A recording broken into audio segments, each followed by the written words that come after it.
Apakah Indonesia tanpa sumber daya alam akan tetap utuh, tetap hidup, dan tetap makmur? Sebuah pertanyaan yang jarang kita dengar. Bahkan mungkin tidak pernah ada yang menanyakannya. Namun, kalau pejabat, masyarakat, dan politikus sepakat untuk mereview cara Indonesia dikelola oleh politikus, oleh pejabatnya saat ini, apakah pertanyaan di awal tadi, yaitu akankah Indonesia bisa makmur, utuh, dan terus tumbuh jika Indonesia tidak memiliki sumber daya alam? Sebelum menjawab, kita coba bayangkan Anda adalah warga negara Liechtenstein yang tidak memiliki satu sumber daya alam pun. Wilayah Anda pegunungan, bahkan untuk makanan pun harus disuplai melalui Austria dan Switzerland. Bisakah Anda tetap jadi makmur di sana? Atau kita ke Switzerland, negara yang tidak memiliki sumber daya alam juga, kecuali arus air sungai, bahkan laut aja nggak punya. 100 tahun yang lalu coba bayangkan, kalau Anda warga negara atau politikus atau pejabat di Switzerland, kira-kira apa yang ada di pikiran untuk membuat Switzerland negara yang sangat kaya? Kita tahu sedikit pejabat dan politikus Indonesia,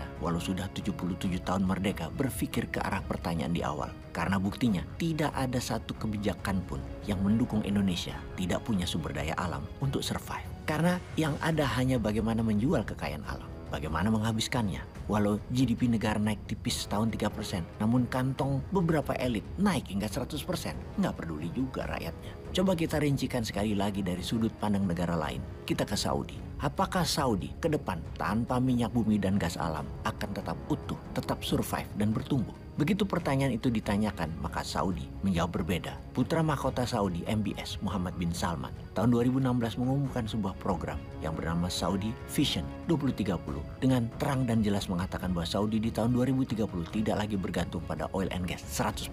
Bayangkan, sebuah rencana yang berani, yang tegas dan jelas didesain teliti selama 5 tahun sebelum tahun 2016 diumumkan dan dieksekusi dengan jangka panjang, multi years, dengan konsisten hingga saat ini. Kita mundur ke Saudi di tahun 1930-an ketika baru menjadikan dirinya kerajaan di bawah bin Saud. Masih negara berbasis pertanian dan peternakan yang masih miskin produksinya, dan baru di tahun 1933 ditemukan cadangan minyak bumi yang besar di wilayah Saudi Arabia tersebut. Dan sekarang di tahun 2030, Saudi adalah penghasil minyak dan gas nomor 2 terbesar di dunia. Ketika dunia banyak menggunakan non-fossil oil dalam pemenuhan kebutuhan energi, terutama green energy seperti nuklir, matahari, air, dan angin, serta kendaraan listrik meningkat, maka permintaan akan minyak bumi dari tahun ke tahun hingga saat ini terus menurun. Saudi saat ini 90% pendapatannya datang dari minyak dan gas, yang 10% adalah datang dari melayani 8 juta tamu Allah berumrah dan 2 juta haji per tahunnya. Kemudian Saudi membuat rencana jangka panjang yang radikal dan berani, yaitu untuk tetap menjadi negara super kaya tanpa bergantung pada minyak dan gas bumi. Program itu bernama Saudi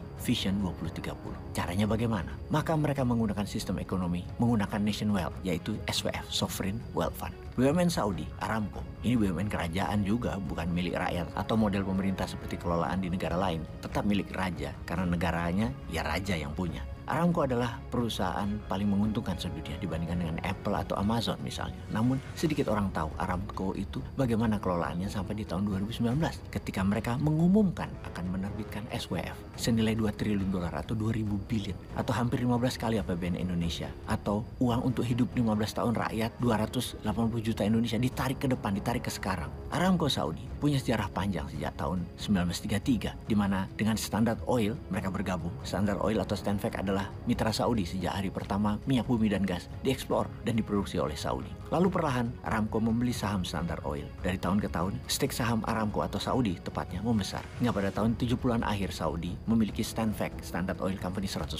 Kemudian di tahun 80-an jadilah Aramco. Sejak saat itu Saudi Arabia menjadi negara terkaya di dunia, di luar negara sekutu, negara pemenang Perang Dunia Kedua yang mengendalikan dunia hingga saat ini. Namun kalau di abad 20 minyak bumi adalah kekayaan yang menguntungkan, namun di awal abad 21 ini, sejak 10 tahun terakhir kira-kira, 1 dari setiap 6 mobil adalah mobil listrik transaksinya. Dan di tahun 2030 nanti, 1 dari setiap 2 mobil adalah mobil listrik, yang membuat kebutuhan akan minyak bumi terus turun. Karena itulah dalam visi Saudi 2030 akan menggeser dari petrol country menjadi negara jasa dan properti. Dari negara yang 90% bergantung pada minyak dan gas bumi menjadi pelayan tamu Allah dengan kapasitas per tahun 30 juta tamu Allah naik 3,5 kali di tahun 2030 dan menjadi 50 juta tamu Allah di tahun 2045. Dengan fasilitas kelas A, di mana target mereka yang kelas A tamu Allah yang diperbanyak. Semakin tidak murah berhaji dan berumroh ke depannya, namun tetap saja banyak akan berkunjung karena memang dibuat luar biasa mewahnya. Vision 2030 tersebut punya 3 tema. Pertama, menciptakan vibrant society.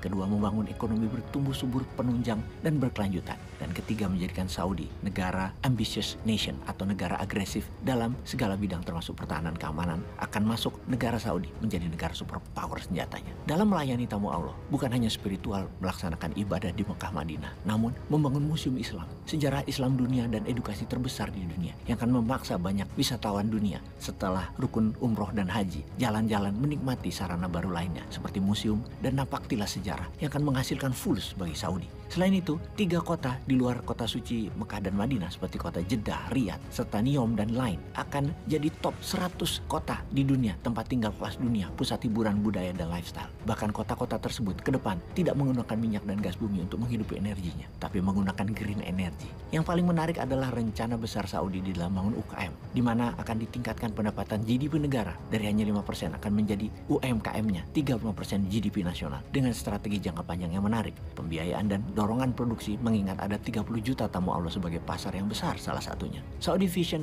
2030 adalah privatisasi atau membuat negara menjadi negara swasta, setidaknya 35%-nya, yang mana pendapatan pajak akan meningkat dengan cara itu. Dengan mendorong wanita yang saat ini hanya 18% workforce di Saudi, akan menjadi 50% workforce di tahun 2030 adalah perubahan radikal di Saudi yang sangat male superior menjadi seimbang antara pria dan wanita. Ini mengkonfirm Saudi adalah benar-benar negara ambisius, progressive country. Kembali ke pertanyaan awal, apakah Indonesia bisa tetap tumbuh dan utuh tanpa mengandalkan sumber daya alam? Semoga bisa belajar dari negara Saudi ini. Peace.